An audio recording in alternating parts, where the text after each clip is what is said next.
Pan India star Prabhas నటించిన Raja Saab cinema నిర్మాతలకు తెలంగాణ హైకోర్టులో ఎదురుదెబ్బ తగిలింది. టికెట్ల రేట్లు పెంచుతూ ప్రభుత్వం ఇచ్చిన మెమోను న్యాయస్థానం సస్పెండ్ చేసింది.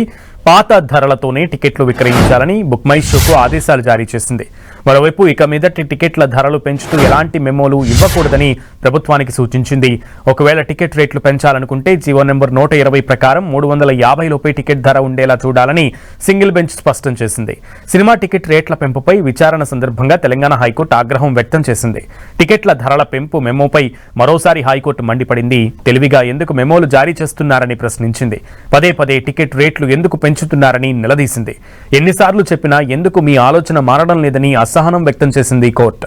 మెమో ఇచ్చే అధికారికి నిబంధనలు తెలియవా అంటూ తీవ్రస్థాయిలో మండిపడింది. రెబల్ స్టార్ ప్రభాస్ ప్రధాన పాత్రలో నటించినది రాజాసాబ్ సినిమా టికెట్ ధరలు పెంచుకునేందుకు గురువారం అర్ధరాత్రి దాటిన తర్వాత తెలంగాణ ప్రభుత్వం ఉత్తర్వులు జారీ చేసింది. ఈ నెల 11 వరకు సింగిల్ స్క్రీన్లలో ₹105, మల్టీప్లెక్స్లలో ₹132 పెంపునకు అనుమతినిచ్చింది. 12 నుంచి 18వ తేదీ వరకు సింగిల్ స్క్రీన్లలో ₹62, మల్టీప్లెక్స్లో ₹89 పెంపునకు అనుమతి ఇచ్చింది. దీనిపై పిటిషన్ దాఖలు కాగా ప్రభుత్వంపై హైకోర్టు ఆగ్రహం వ్యక్తం చేసింది. గతంలోనే ఓజీ, అఖండ 2, పుష్ప 2 సినిమాల విషయంలో మొట్టికాయలు వేశామని అయినా మారడం లేదని సీరియస్ అయింది.